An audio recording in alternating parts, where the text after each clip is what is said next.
E aí pessoal, tudo bem? Aqui é o Rony, professor de Física. Neste vídeo vamos aplicar o Teorema do Transporte de Reynolds à segunda lei de Newton.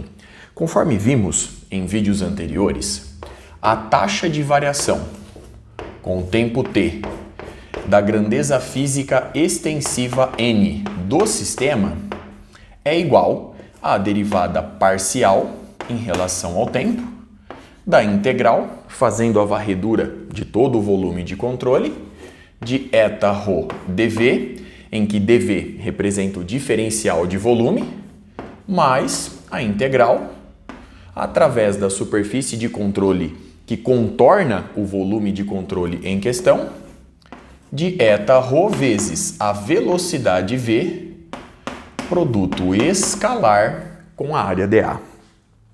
Se tratando da segunda lei de Newton, conforme vimos, n representa justamente o momento linear P e eta corresponde à velocidade v. Logo, o teorema do transporte de Reynolds nos fornece a seguinte expressão: a taxa de variação com o tempo do momento linear do sistema é igual à derivada parcial em relação ao tempo t da integral, fazendo a varredura do volume de controle, da velocidade v vezes ρ dv, mais a integral, fazendo a varredura da superfície de controle, de v vezes ρ vezes v, produto escalar com a área dA. Nessa expressão, lembre-se que a taxa de variação com o tempo t do momento linear do sistema é justamente a resultante das forças que agem no sistema. Resultante composta pela ação de forças superficiais e forças volumétricas, também chamadas de forças de campo. Agora, conforme vimos no início deste estudo, no instante t0, o sistema e o volume de controle coincidem. Portanto, a resultante das forças que agem no sistema é justamente a resultante das forças que agem no volume de controle. Portanto, a partir dessa igualdade e do teorema do transporte de Reynolds, eu consigo fazer a transição da análise de sistema para a análise de volume de controle, utilizando a segunda lei de Newton. E com isso, a gente obtém a seguinte expressão: a resultante das forças que agem no volume de controle, resultante composta pela ação de forças superficiais e forças volumétricas ou forças de campo, é igual à derivada parcial em relação ao tempo t da integral, fazendo a varredura do volume de controle, de v vezes ρ dv, mais a integral, fazendo a varredura da superfície de controle que delimita o volume de controle correspondente, de v vezes ρ vezes v, produto escalar com a área dA. Muito bem, observe a expressão obtida. Se tivermos um escoamento uniforme, um campo de velocidade uniforme, tanto na entrada quanto na saída do volume de controle, eu posso substituir essa integral ao longo da superfície de controle por um somatório. E com isso, a expressão fica da seguinte forma. Então vamos enunciá-la mais uma vez para reforçar os conceitos apresentados. A resultante das forças que agem no volume de controle é igual à soma vetorial das forças superficiais e volumétricas que agem no volume de controle, e isso é igual à derivada parcial em relação ao tempo t da integral de volume de V vezes ρ dV mais a integral de superfície, neste caso, supondo escoamento uniforme, um campo de velocidade uniforme, conforme eu disse há pouco, mais, portanto, o somatório, fazendo a varredura da superfície de controle, de V vezes ρ vezes V, produto escalar com a área A. Muito bem?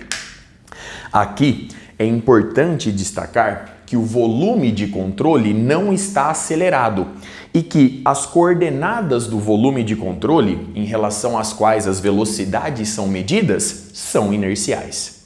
Analisando cada um dos termos obtidos, a gente obtém a seguinte interpretação. Este primeiro termo representa a taxa de variação com o tempo t do momento linear dentro do volume de controle. Então vamos registrar essa informação. Então essa primeira integral representa a taxa de variação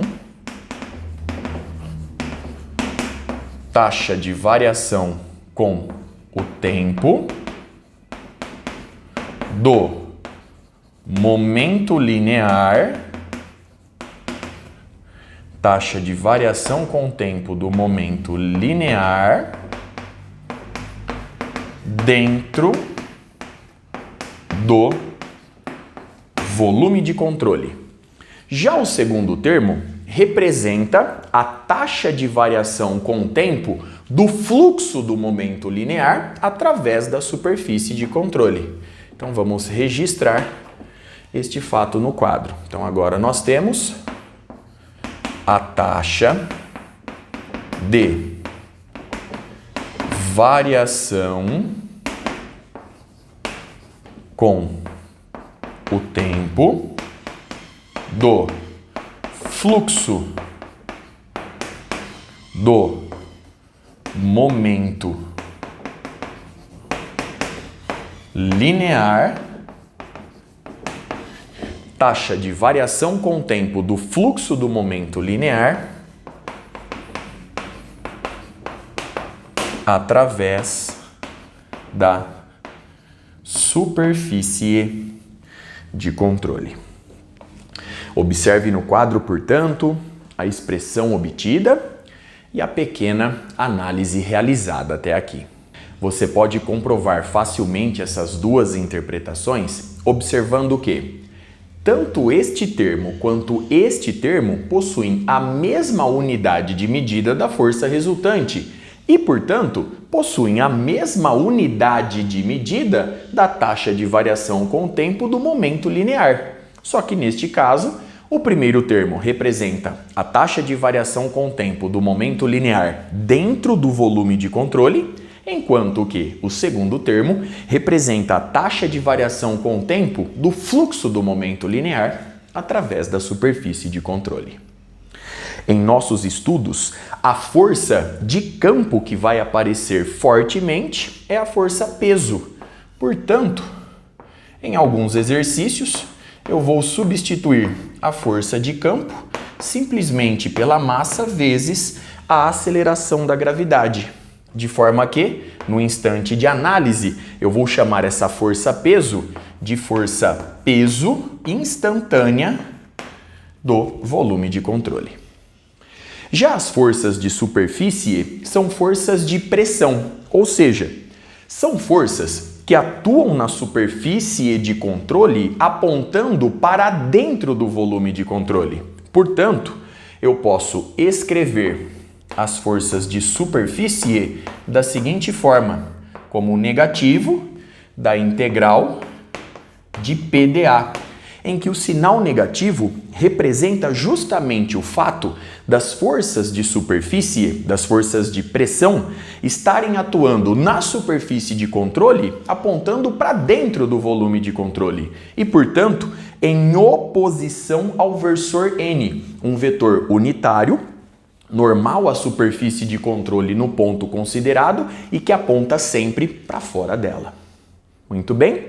Nós podemos ainda aplicar a segunda lei de Newton, juntamente com o teorema do transporte de Reynolds, a cada eixo do meu sistema de coordenadas. Eu posso simplificar essa expressão dependendo da análise do problema, pois nós temos aqui uma equação vetorial e, portanto, eu posso desmembrá-la em 3 equações, em 3 expressões, uma para cada eixo do sistema de coordenadas. Portanto, se eu estiver interessado, por exemplo, na ação da resultante das forças na direção do eixo x, eu posso reescrever essa igualdade da seguinte forma: FR na direção do eixo x é igual a FSx mais FB na direção do eixo x, e isso é igual à derivada parcial em relação ao tempo t da integral, fazendo a varredura do volume de controle,